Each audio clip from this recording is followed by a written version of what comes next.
when I was reading through the scripture, it occurred to me that so many people in our world today are striving for greatness.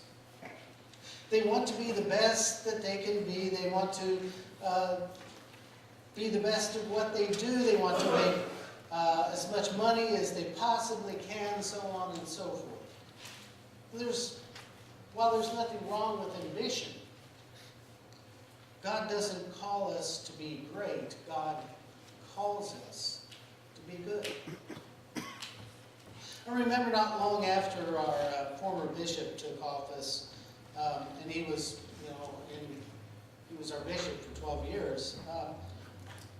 When he took over the Missouri Conference, not long after that, he put out a short list of books that he recommended that we as pastors read. And one of those books was called Good to Great: Why Some Companies Make the Leap and Others Don't, by Jim Collins. Now, this wasn't even a book about church growth or Christian theology. It was a book about business and business practices and organization. Anyway, like many other pastors, of course, I read the book. Having been in business administration and management for a number of years, I found it an interesting read. Collins's book was about the research that he had done on 11 companies. Some of you are familiar with this book, I'm sure.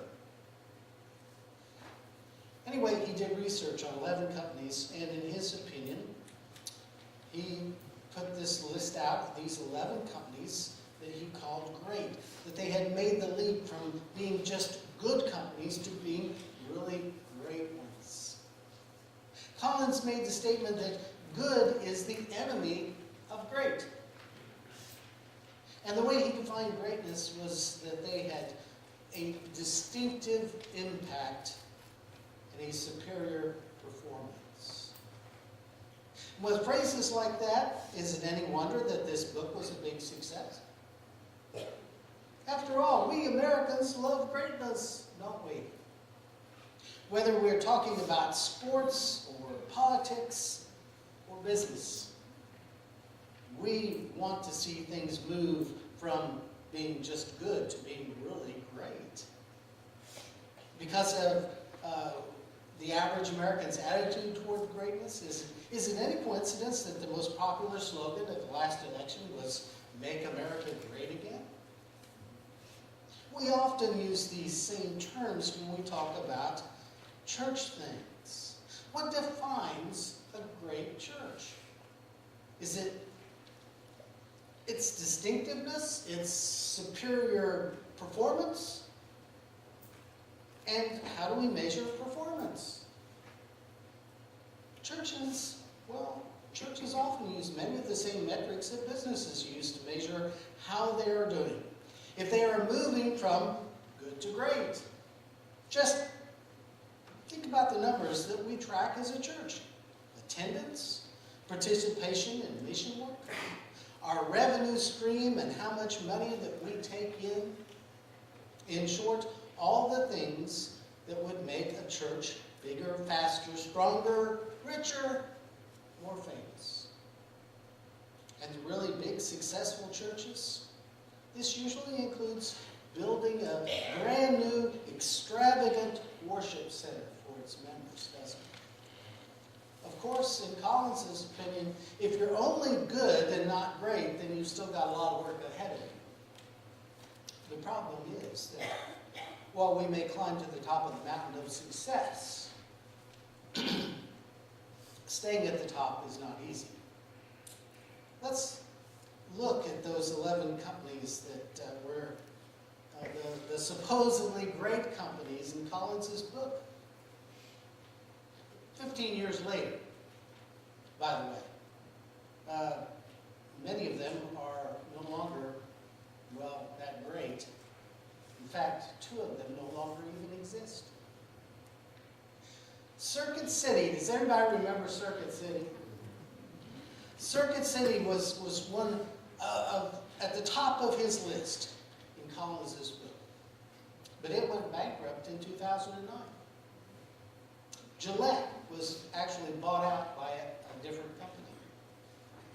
Fannie Mae Fannie Mae was in the news for a long time because of its reckless lending practices. It would not exist today had the federal government not bailed them out to the tune of millions of taxpayer dollars. Pitney Bowes is worth about half as much today as it was in 2012. 5 of the companies profiled in the book, Walgreens, Abbott Labs, Kroger, Kimberly-Clark, Wells Fargo, have all done just, well, okay. However, they have not exactly sustained the greatness that Collins attributed to them.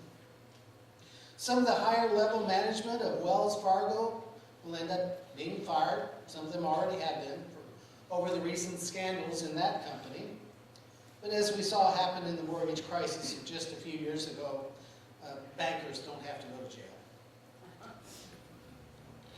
Of those 11 great companies in Collins's book, only Nucor, which is a steel producer, and Philip Morris, which produces tobacco products, stayed at the top of their game if we use the criteria that Collins used to measure them.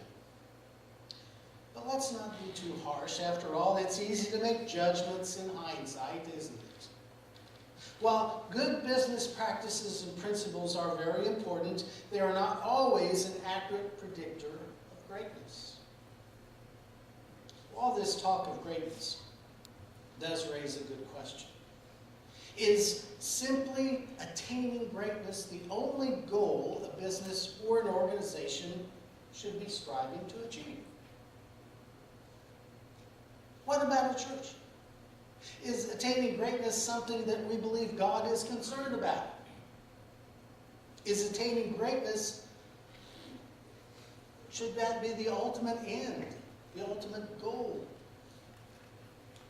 And what measurement do we apply? What measurement do we use to determine if a church is great?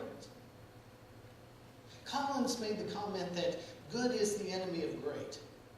I don't believe that the prophet Micah would measure greatness in the same way that Collins did. In fact, I believe the Bible gives us a much different principle, that greatness is actually the enemy of goodness. If we look at history, we see very quickly that in Micah's day, things were not so great. Micah prophesied in the kingdom of Judah during the reign of King Hezekiah, who was a very weak and ineffective leader.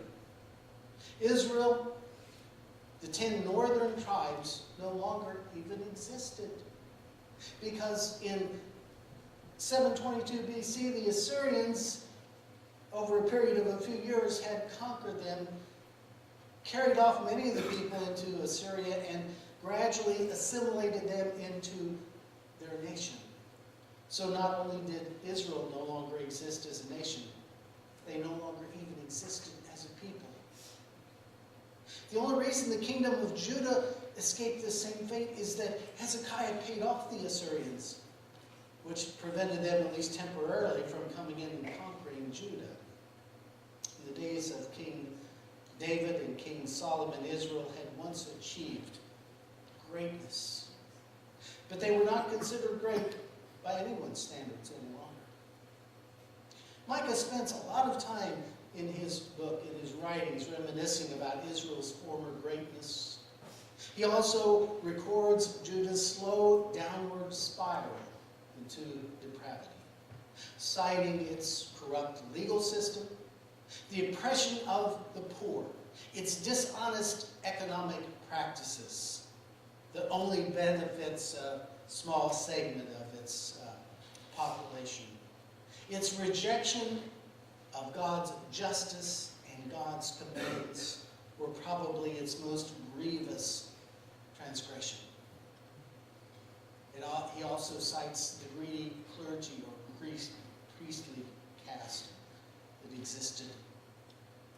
Thinking about all these things, it's hard to ignore the parallels that exist between the Judah of Micah's day and the America of today. When you read through the first 5 verses of chapter 6, you see very quickly that Micah is just reminiscing about past events. God brought them out of slavery in Egypt. He led them into the promised land, and he helped them to conquer and secure it. And yet, in their prosperity, they quickly forgot the one who had helped them accomplish all that they had achieved. Because of this, God could no longer use them to fulfill his plan of blessing the nations of the world through them.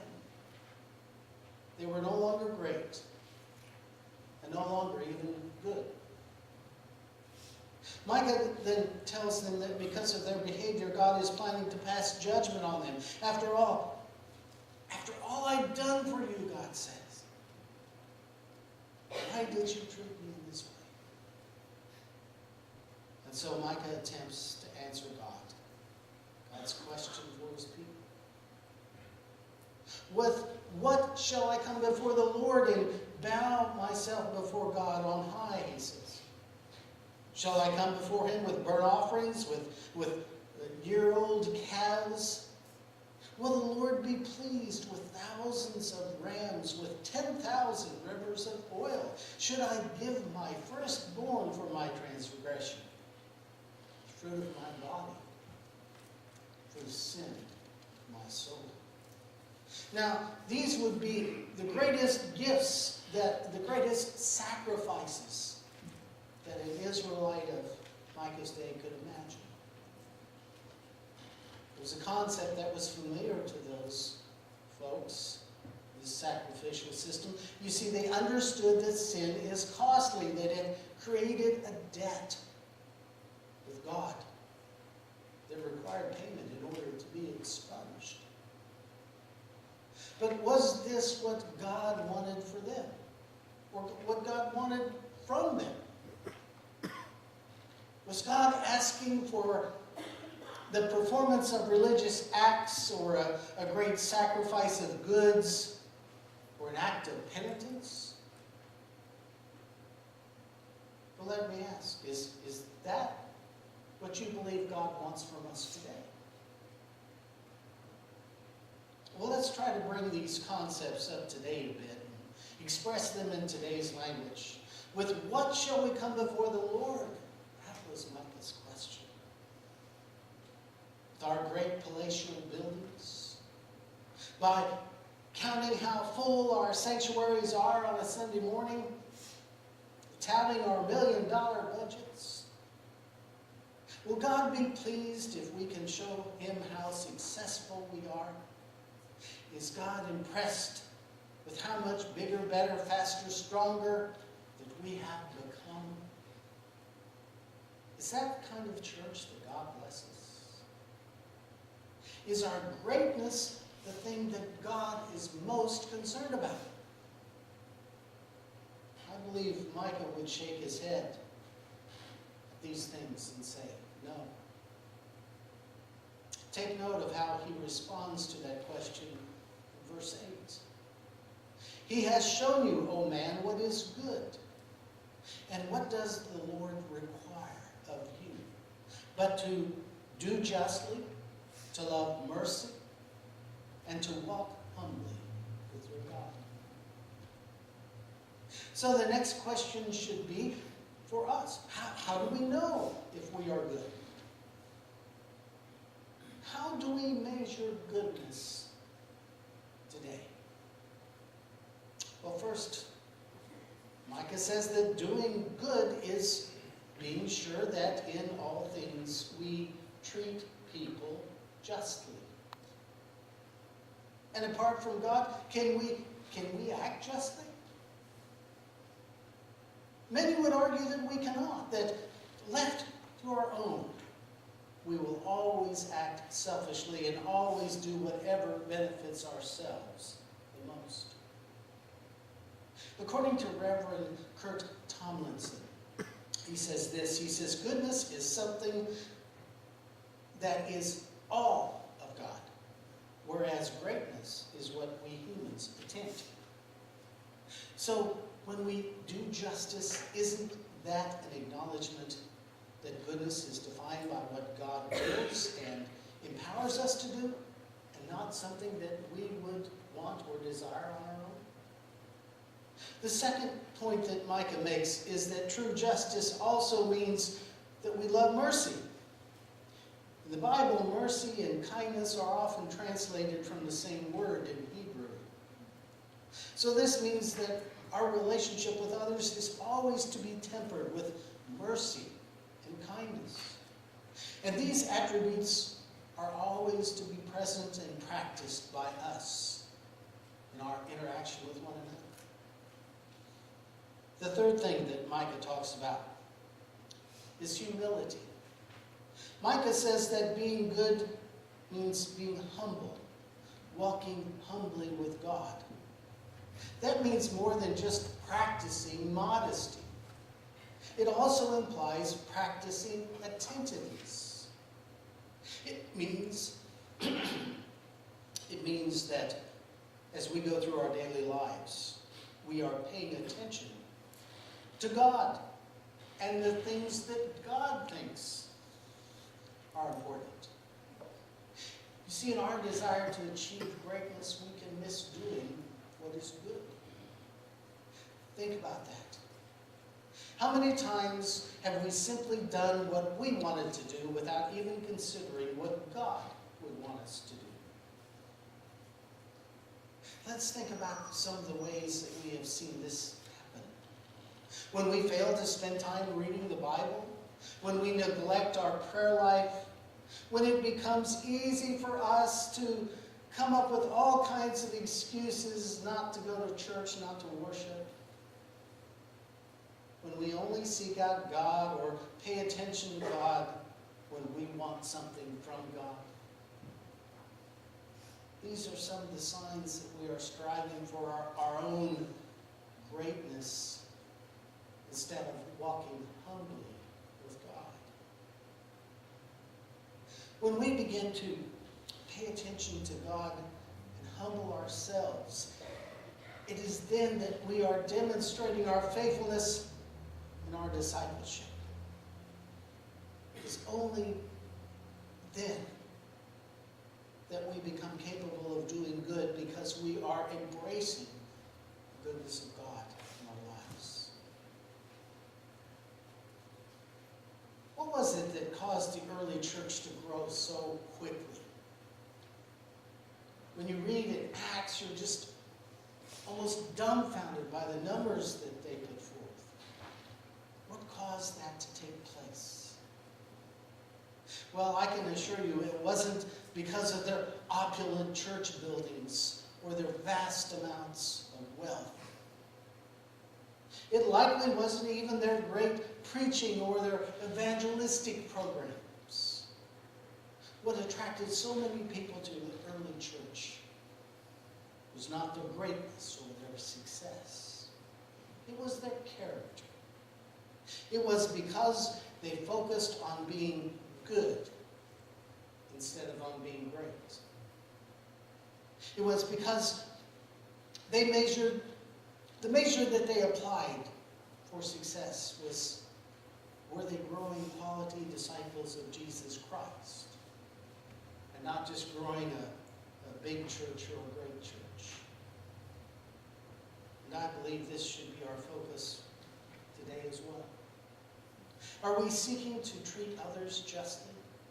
Are we living out the promise faithfully that we made at our baptisms? Are we seeking to walk humbly with God? Seeking out His will instead of just trying to please ourselves? Yes, I believe these are the things the Lord wants from us. I think Micah got it right. Let's pray.